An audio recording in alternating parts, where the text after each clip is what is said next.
हैदराबाद में मुसलसल लॉकडाउन का पोए बेरोजगारी का तंग पोरियत ईद जे खुशियन का बे महरूम बनियल है। रमजान अल मुबारक जे भलारे महीने में तोड़े जो लॉकडाउन में नरमी आंदी वही हुई, पर बेरोजगारी ऐं बुख हैदराबाद जी जान नाहे छड़ी। शहर जे मुख्य चौराहन ऐं रोडन ते मुंह लिकाए मदद लाइ हथ टंगींदड़ माण्हुनि जो तादाद ॾींहों ॾींहुं वधंदो वञे थो। बेरोजगार पढ़ियल माण्हुनि जी हुकूमती सतह ते वाहर न थियण करे पोरियतनि जा ॿार बुखूं काटे रहिया आहिनि। जॾहिं त ईद बि उन्हनि जी आम ॾींहनि वांगुरु गुज़री वई आहे। असीं ईद या फाटल कपड़नि में मामल आहियूं, का शइ माना सहूलियत कोन आहे असांजे ॻोठनि में।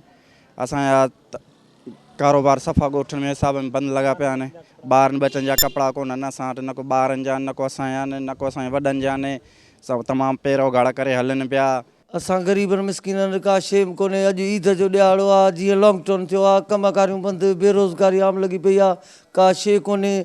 न कंहिं सार लधी आहे, न कंहिं का सार संभाल लधी आहे। अॼु ईद जो ॾियारो आहे, न गंदी वरिती आहे, न कपिड़ो वरितो आहे। मुंहिंजूं पाण ॿ न्याणियूं मिसकिन ग़रीब कमाईंदो खाईंदो आहे, का शइ कोन्हे। 3-4 महीननि खां वठी वञी बेरोज़गार वेठो आहे। असांजा बच्चा तव्हां ॾिसो वीचारनि ईद बि कोन कई आहे। ईद असुलु आहे ई वॾेरनि जी, असां ग़रीबनि जी न आहे।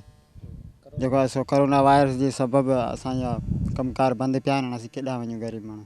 रोज़गारी कान्हे, असां बेरोज़गार वेठा आहियूं। को माना असांजे लाइ न कपिड़ा वरिता आहिनि, न जूता वरिता आहिनि, न असांजी ईद थी सघे। ईद आहे वॾनि माण्हुनि जी, असां ग़रीबनि जी कहिड़ी ईद आहे? ॾिसो असांजी का बि ईद कान्हे का। ॾियारो आहे असांजी कहिड़ियूं आहिनि ईद आहिनि वॾनि माण्हुनि जो, असां ग़रीबनि जी कहिड़ी ईदूं आहिनि?